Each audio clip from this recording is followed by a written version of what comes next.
Assalamualaikum warahmatullahi wabarakatuh. Perkenalkan, nama saya Warahmiyanti dengan NIM S1S1240022. Pada video ini saya akan mempraktekkan mengenai materi doubly linked list. Mempraktekkan dan menjelaskan materi mengenai doubly linked list. Nah, pada bagian pertama itu adalah motivasi. Nah, pada single linked list, setiap node hanya menyimpan referensi ke node yang berada tepat setelahnya. Keterbatasan single linked list. Nah, yang pertama itu sulit untuk menghapus node pada bagian tail atau akhir list secara efisien. Kedua, secara lebih umum, kita tidak dapat menghapus sebuah node secara efisien dari posisi manapun di dalam list jika hanya diberikan referensi ke node tersebut. Hal ini karena kita tidak dapat mengetahui node yang berada tepat sebelum node yang akan dihapus. Padahal node tersebut perlu memperbarui referensi next-nya. Nah, di sini ada contoh gambarnya. Nah, di sini pada single linked list ini setiap node hanya memiliki satu penunjuk arah yang mengalir maju ke node setelahnya, sehingga komputer kesulitan untuk menghapus data di posisi paling belakang atau tail maupun di posisi acak tengah atau interior position secara efisien.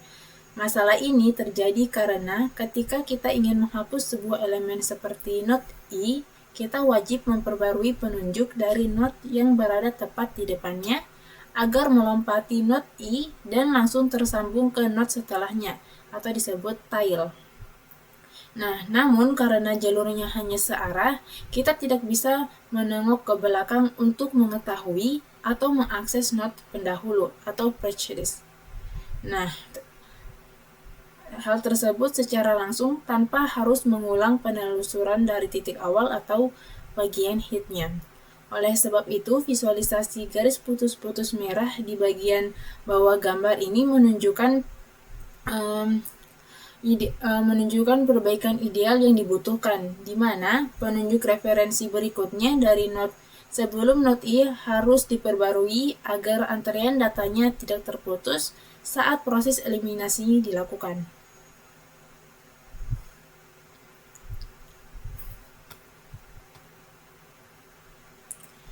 Keterbatasan pada single linked list ini dapat diatasi dengan struktur doubly linked list, di mana setiap node menyimpan referensi eksplisit ke node sebelumnya dan referensi ke node sesudahnya.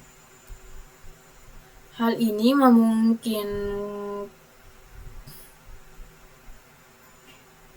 memungkinkan operasi pembaruan update baik penyisipan maupun penghapusan dilakukan dalam waktu big O1 pada posisi manapun di dalam list.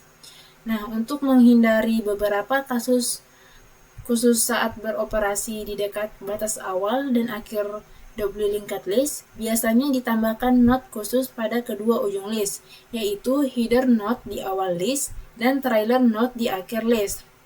Node-node khusus ini disebut sentinel, tidak menyimpan elemen data. Nah, pada list kosong, file next dari header menunjukkan ke trailer dan file pref dari trailer menunjuk ke header, seperti contoh gambar alur di sini. Nah, penggunaan sentinel ini menyederhanakan logika operasi pada linked list. Node header dan trailer itu tidak pernah berubah. Yang berubah hanyalah node-node yang berada di antara keduanya. Semua operasi penyisipan atau insertion dan penghapusan deletion dapat diperlakukan dengan cara yang sama, yaitu sebuah node baru disisipkan atau dihapus di antara sepasang node yang sudah ada. Di sini terdapat gambar mengenai inserting with a doubly linked list. Nah, pada case 1 atau kasus 1 ini, dia itu menyisipkan pada posisi sembarang dalam list yang tidak kosong. Sebuah node baru itu disisipkan di antara dua node yang sudah ada dalam doubly linked list. Nah, referensi pref dan next dari node baru serta node-node tetangganya harus diperbarui agar hubungan antar node tetap benar. Sedangkan untuk kasus 2 itu menyisipkan pada awal list. Nah, node baru disisipkan tepat setelah node header. not header. Nah, referensi next dari header diperbarui agar menunjuk ke node baru. Referensi pref dari node yang sebelumnya menjadi node pertama diperbarui agar menunjuk ke node baru. Referensi pref dan next pada node baru diatur sehingga terhubung dengan header dan node pertama yang lama. Selanjutnya, menghapus node pada doubly linked list. Karena penggunaan Sentinel implementasi yang sama dapat digunakan untuk menghapus node pertama maupun node terakhir. Menghapus node pada posisi sembarang, di mana menghapus sebuah node pada lokasi atau posisi sembarang dalam doubly linked list. Nah, selanjutnya di sini ada contoh codingan di mana di sini adalah pengimplementasian atau basic implementasi of a doubly linked list. Nah, di sini yang baris pertama ini menggambarkan base class declaration-nya, sedangkan di bagian sini itu menggunakan dua referensi. Yang pertama adalah pref dan yang kedua adalah next. Nah, selanjutnya bagian sini tuh perform insertion and deletion of node as per the algorithm described earlier. Lihat di slide 24 dan 25. Ini sudah saya jelaskan sebelumnya. Selanjutnya di slide 28, implementing DQW with doubly linked list atau mengimplementasikan DQW dengan doubly linked list. Implementasi DQW berbasis array sebelumnya mencapai waktu operasi atau big O1 amortisasi, karena sesekali perlu melakukan perubahan ukuran atau resize pada array. Dengan implementasi yang menggunakan doubly linked list, seluruh operasi DQW dapat dicapai dalam waktu big O1 pada kasus terburuk atau worst case. Dengan menggunakan Sentinel, perhatikan perubahan berikut. Nah, header tidak menyimpan elemen pertama dari DQW. Nah, node yang berada tepat setelah header lah yang menyimpan elemen pertama atau dengan asumsi DQW-nya tidak kosong. Demikian pula node yang berada tepat sebelah trailer menyimpan elemen terakhir dari DQW. Metode insert between dalam kurung dan delete node diwariskan atau inherited pada kelas turunan untuk mengimplementasikan operasi penyisipan atau penghapusan node pada awal maupun akhir DQW. Nah, selanjutnya di sini ada contoh implementasinya sampai di slide nomor 30. Oke, langsung kita praktekkan saja implementasi yang ini. Nah, di sini saya menggunakan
Baik, kita skip saja di bagian sini. Jadi bisa dilihat di sini outputnya bahwa di dalam kode ini tuh kelas LangLekoW itu mewarisi sifat inheritance dari kelas induk yang bernama doubly linked list. Doubly linked list base.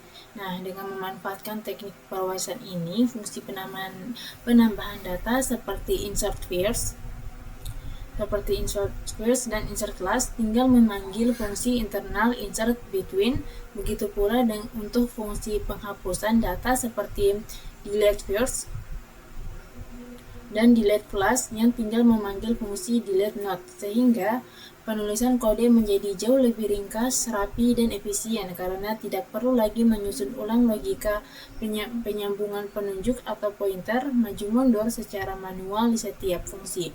Nah, jika beda alur jalannya program pada blok utama hingga menghasilkan output tersebut, semuanya dimulai dari pembuatan objek antrian kosong bernama D. Selanjutnya, program mengeksekusi 5 operasi manipulasi data secara berurutan, yaitu memasukkan angka 10 dan 15 dari depan menggunakan insert first. Nah, lalu menyisipkan angka 5 dan minus 1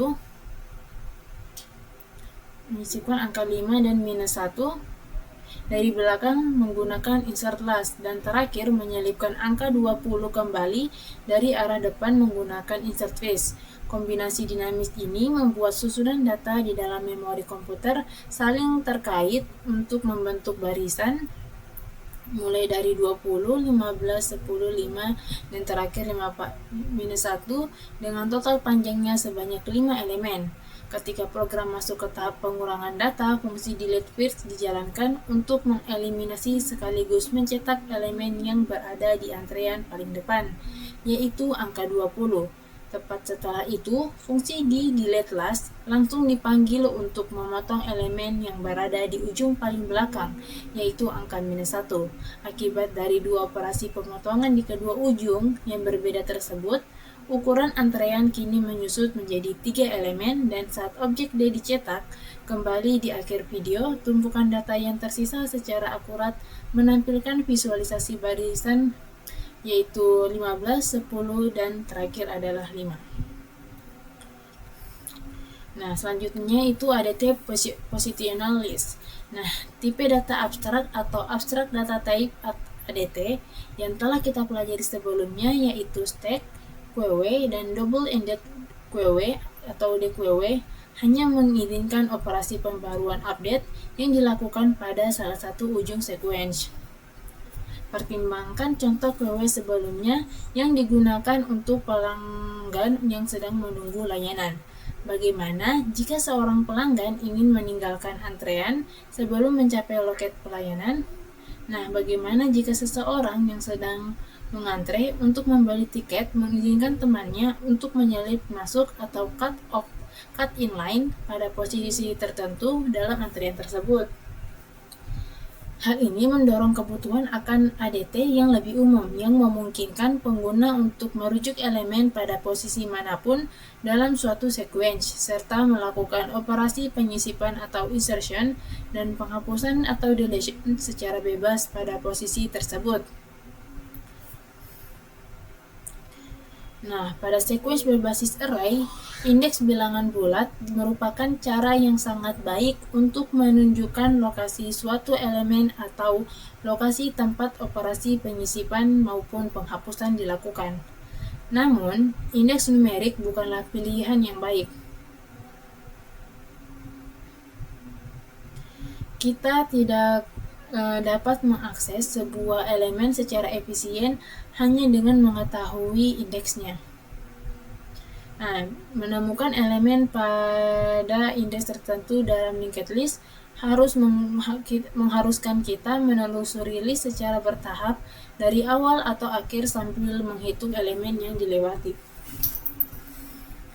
Indeks juga bukan abstraksi yang baik untuk menggambarkan posisi lokal dalam beberapa aplikasi. Hal ini karena indeks suatu elemen dapat berubah seiring waktu akibat operasi penyisipan atau penghapusan yang terjadi sebelum elemen tersebut dalam sequence. Sebagai contoh, mungkin tidak praktis untuk menggambarkan posisi seseorang yang sedang mengantri, hanya dengan mengetahui secara tepat seberapa jauh orang tersebut dari bagian depan antrian.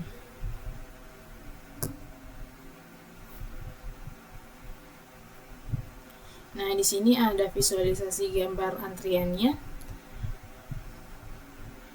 Nah, langsung saja di slide 34, contoh lain pengolahan data. Nah, sebuah dokumen teks dapat dipandang sebagai urutan panjang karakter. Sebuah word processor menggunakan abstraksi untuk menggambarkan posisi di dalam dokumen tanpa menggunakan indeks bilangan bulat secara eksplisit. Hal ini memungkinkan operasi seperti menghapus karakter pada posisi kursor atau menyisipkan karakter baru tepat setelah kursor. Selain itu, kita dapat merujuk pada suatu posisi yang melekat dalam dokumen, misalnya awal dari suatu bagian atau section tertentu tanpa bergantung pada indeks karakter atau bahkan nomor bagian yang dapat berubah seiring perkembangan atau perubahan dokumen.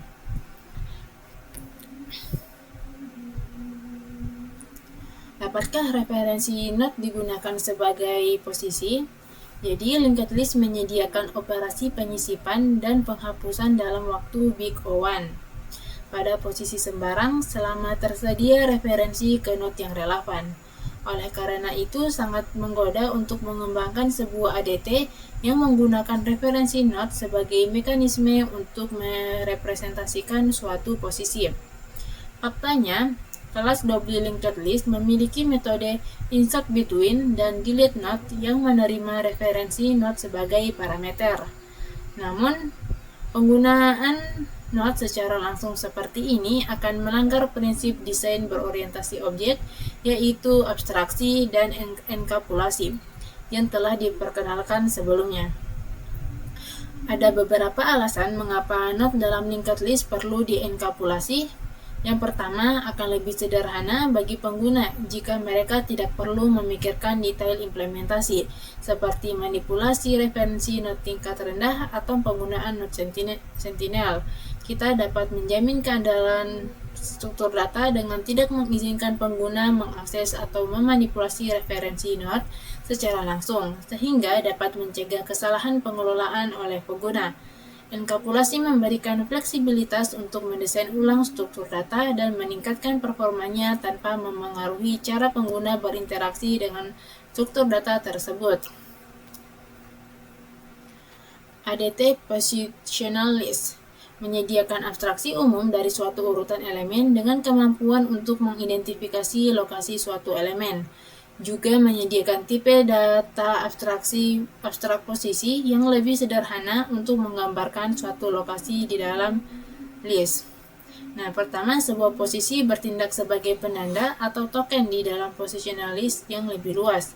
Sebuah posisi P tidak terpengaruhi oleh perubahan yang terjadi di bagian lain dari daftar, kecuali jika posisi tersebut dihapus melalui perintah yang diberikan secara eksplisit. Sebuah instance posisi merupakan objek sederhana yang hanya mendukung metode berikut, yaitu p.element, mengembalikan elemen yang disimpan pada posisi P. Posisi digunakan sebagai parameter pada beberapa metode dan sebagai nilai yang dikembangkan atau return value oleh metode lainnya.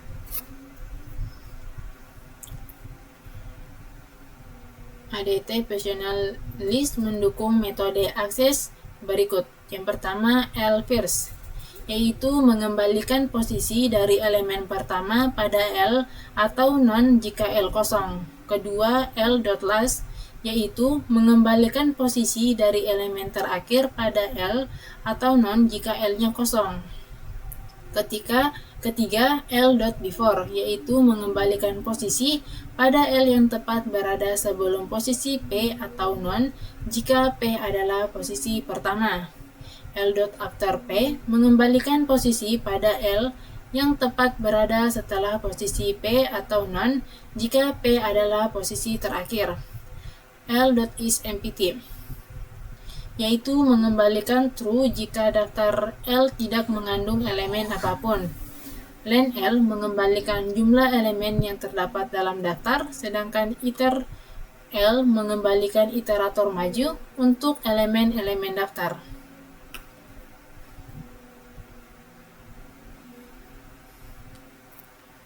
Cepet banget.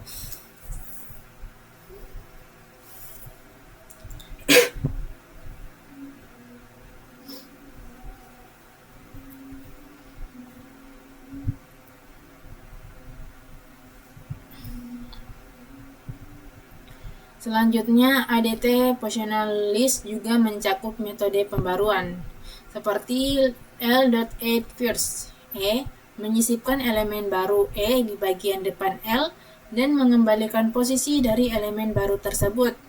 L.add last E yaitu menyisipkan elemen baru E di bagian belakang L dan mengembalikan posisi dari elemen baru tersebut.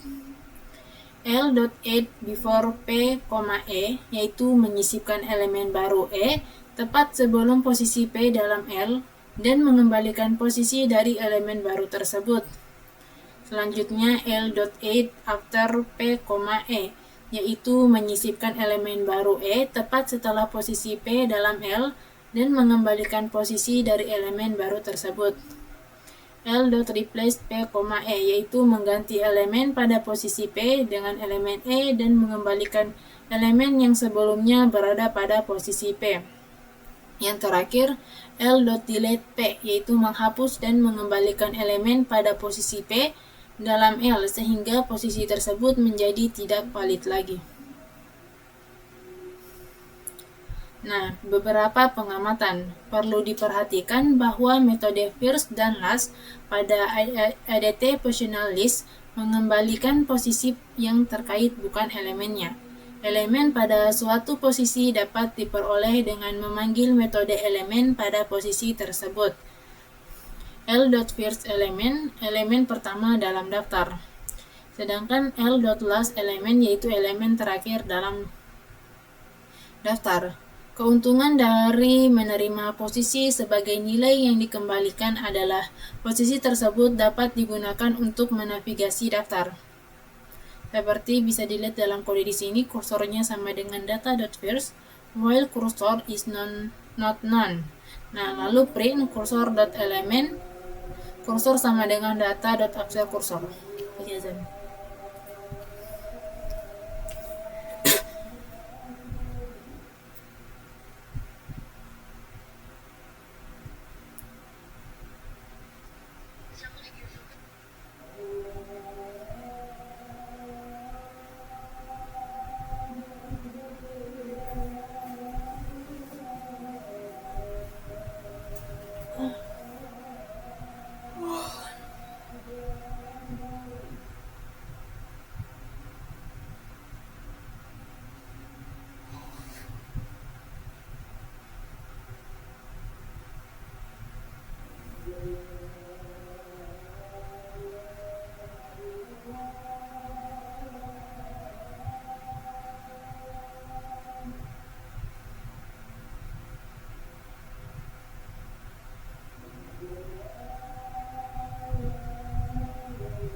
Nah, terakhir ini karena ADT ini mendukung fungsi iter M, iter milik Python, pengguna dapat menggunakan sintak for loop tradisional untuk melakukan penelusuran pada sebuah daftar yang bernama data. Nah, di sini terdapat kodenya, contohnya for e in data print e. Nah, selanjutnya di sini ada tabel. Nah, di sini tabelnya itu serangkaian operasi pada sebuah positional list L yang awalnya kosong. Implementasi positional list menggunakan doubly linked list. Setiap metode pada ADT positional list berjalan dalam waktu terburuk worst case big O1 ketika diimplementasikan menggunakan doubly linked list. Implementasi ini bergantung pada kelas doubly linked base sebagai representasi tingkat rendah, lalu menyediakan antarmuka publik yang sesuai dengan spesifikasi ADT positional list. Nah, kita mendefinisikan kelas position yang bersarang di dalam kelas positional list. Berbagai metode dalam positional list dapat menghasilkan instance position yang berlebihan tetapi merujuk pada node dasar yang sama. Oleh karena itu, kita mendefinisikan metode khusus EKI dan NE di dalam kelas position untuk melakukan pengujian seperti P sama dengan Q. Selanjutnya, validasi posisi. Nah, setiap kali sebuah metode dari sebuah kelas positional list menerima sebuah posisi sebagai parameter, kita perlu memverifikasi bahwa posisi tersebut valid, dan jika valid menentukan node dasar, node yang terkait dengan posisi tersebut. Fungsionalitas ini diimplementasikan melalui metode non-public yang bernama validate. Secara internal, sebuah posisi menyimpan referensi ke node yang terikat dalam linked list, serta referensi ke instance daftar yang memuat node tersebut. Dengan adanya referensi ke kontainer, kita dapat secara andal mendeteksi ketika pemanggil mengirimkan instance posisi yang tidak termasuk dalam daftar yang dimaksud. Nah, kita juga dapat mendeteksi instance posisi yang memang berasal dari daftar tersebut, tetapi merujuk pada node yang sudah tidak lagi menjadi bagian dari daftar. Nah, metode delete node pada kelas dasar mengatur referensi previous dan next dari node yang dihapus menjadi none. Kondisi ini dapat dikenali untuk mendeteksi node yang sudah tidak berlaku.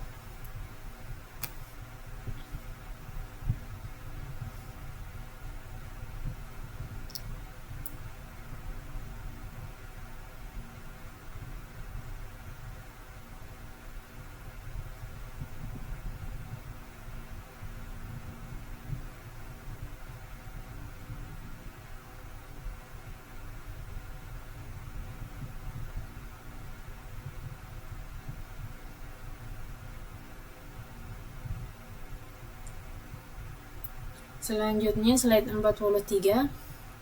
Metode akses dan pembaruan. Semua metode ini secara langsung menyesuaikan implementasi dasar doubly linked list untuk mendukung antarmuka publik dari ADT positional list.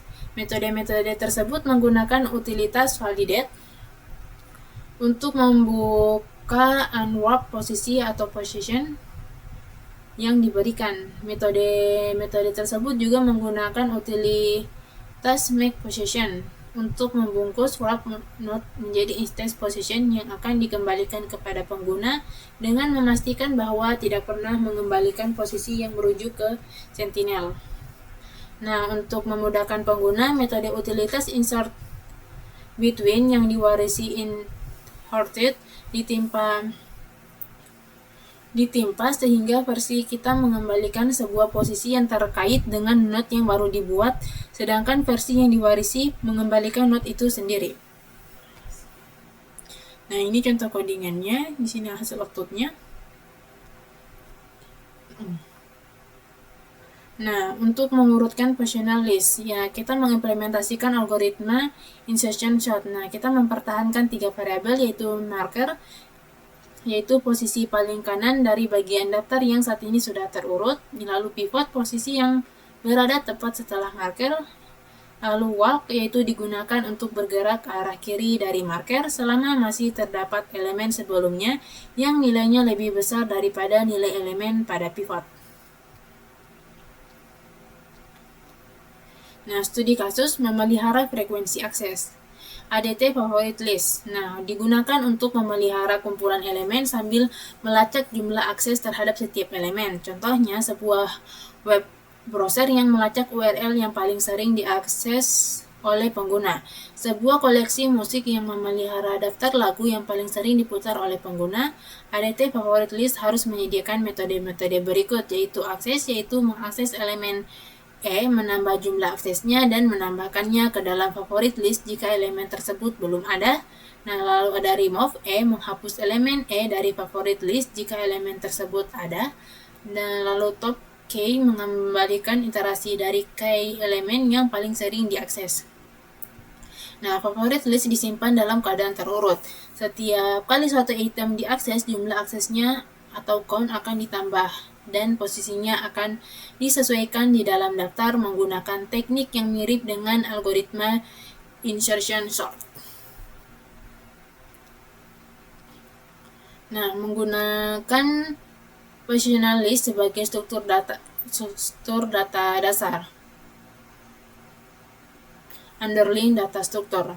Setiap elemen dalam positional list merupakan instance dari kelas item yang memiliki dua atribut, yaitu value dan count. Lalu menyediakan metode untuk mengakses dan menghapus item dari daftar serta menampilkan item favorit teratas. Terdapat utilitas non-public untuk mencari item dan memperbarui daftar. Metode top key mengembalikan daftar favorit yang telah terurut. Setiap kali suatu item diakses, nilai count-nya akan ditambah dan posisinya dalam daftar akan diperbarui menggunakan metode move up method.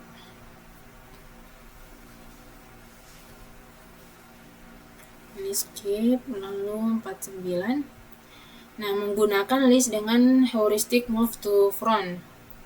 Nah, pada implementasi sebelumnya, metode access dijalankan dalam waktu yang sebanding dengan indeks elemen dalam favorit list. Artinya, jika merupakan elemen terpopuler ke K dalam favorit list, maka proses mengaksesnya memerlukan waktu big OK. Lalu untuk lokasi of reference-nya itu, setelah suatu elemen diakses, elemen tersebut cenderung lebih mungkin untuk diakses kembali dalam waktu dekat. Contohnya adalah halaman web yang dikunjungi oleh pengguna. Selanjutnya, heuristic move to front, yaitu memanfaatkan konsep locality of reference untuk meningkatkan kinerja metode atau akses. Gagasannya adalah memindahkan suatu elemen langsung ke bagian paling depan daftar setiap kali elemen tersebut diakses. Harapannya, elemen tersebut akan diakses kembali dalam waktu dekat sehingga lebih mudah dan lebih cepat ditemukan. Namun, akibat penggunaan heuristik ini, urutan pengurutan atau sorting order pada daftar akan hilang.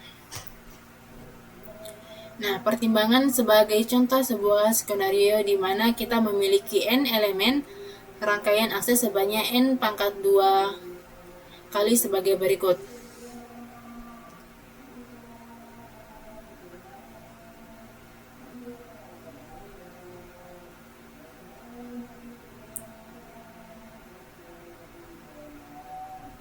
Yaitu elemen 1 is access n times, lalu elemen 2 is access n times, dan yang terakhir elemen n is access n times.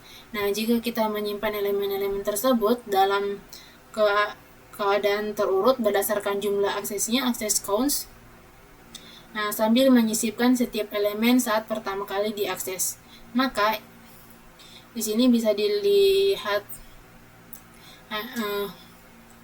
listnya ada each access to element 1 runs in big O 1 time, masuk each access to element 2 runs in big O 2 time, dan terakhir itu titik-titik sampai big O 1 time. Dengan demikian, total waktu yang diperlukan untuk melakukan rangkaian akses tersebut sebanding dengan n tambah 2n tambah 3n ditambah titik-titik n kali n sama dengan n dalam kurung 1 tambah 2 tambah 3 titik-titik tambah n balas kurung sama dengan n kali n dalam kurung n tambah 1 dibagi 2. Di sini ada big O n pangkat 3. Nah, jika kita menggunakan heuristic move to front dengan menyisipkan setiap elemen saat pertama kali diakses, maka setiap akses berikutnya ke elemen 1 membutuhkan waktu. Setiap akses berikutnya ke elemen 2 membutuhkan juga waktu, titik-titik, dan setiap akses berikutnya ke elemen berjalan dalam waktu. Nah, dengan demikian, waktu eksekusi untuk melakukan seluruh akses dalam kasus ini adalah BON pangkat 2. Jadi, dalam kasus ini, heuristic move to front-nya lebih cepat, namun efek ini tidak bersifat universal. Heuristik ini dapat menjadi lebih lambat pada urutan akses yang lain. Konsekuensi dengan heuristic move to front. Versi MTF tidak mempertahankan elemen-elemen pada daftar favorit terurut berdasarkan jumlah aksesnya. Ketika kita diminta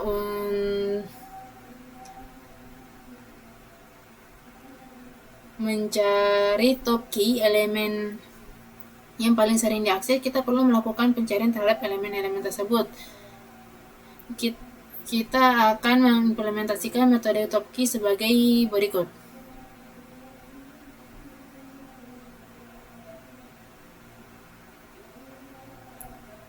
Yang pertama, kita menyalin semua entry dari daftar favorit kita ke dalam daftar lain yang diberi nama temp.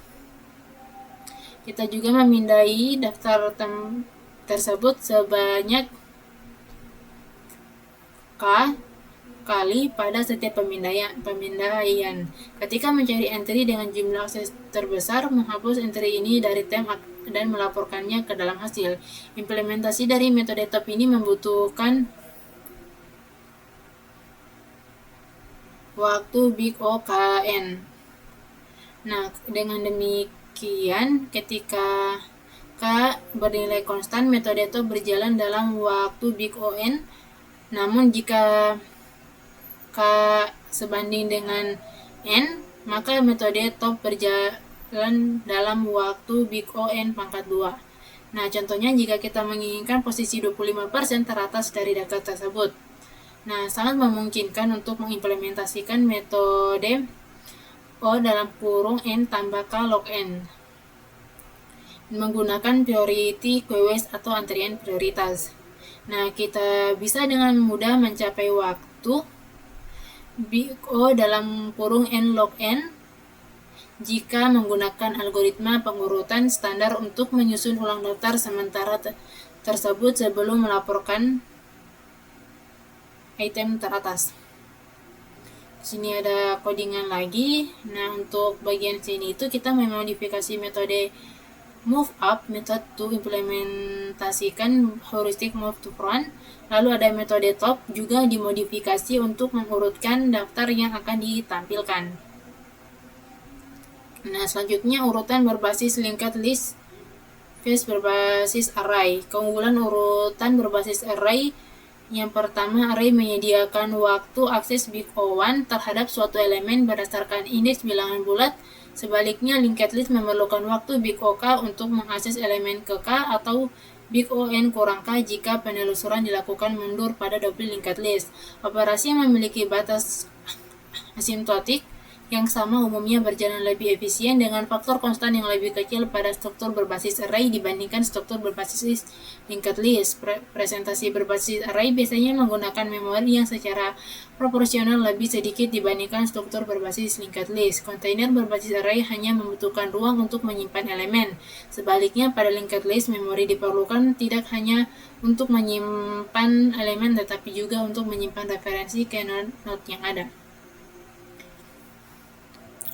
Nah, keunggulan urutan berbasis linked list. Yang pertama, struktur berbasis linked list itu memberikan batas waktu kasus terburuk untuk operasinya. Hal ini berbeda dengan batas waktu teramortisasi yang terkait dengan proses perluasan atau penyusutan pada array dinamis. Karakteristik ini sangat penting untuk sistem waktu nyata.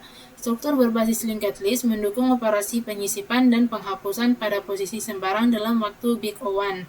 Hal ini sangat berbeda dengan urutan berbasis array. Sebagai contoh, metode insert atau pop pada kelas list di Python memerlukan waktu big ON kurang K tambah 1 ketika beroperasi pada indeks K karena diperlukan proses perulangan untuk menggeser semua elemen setelah posisi tersebut.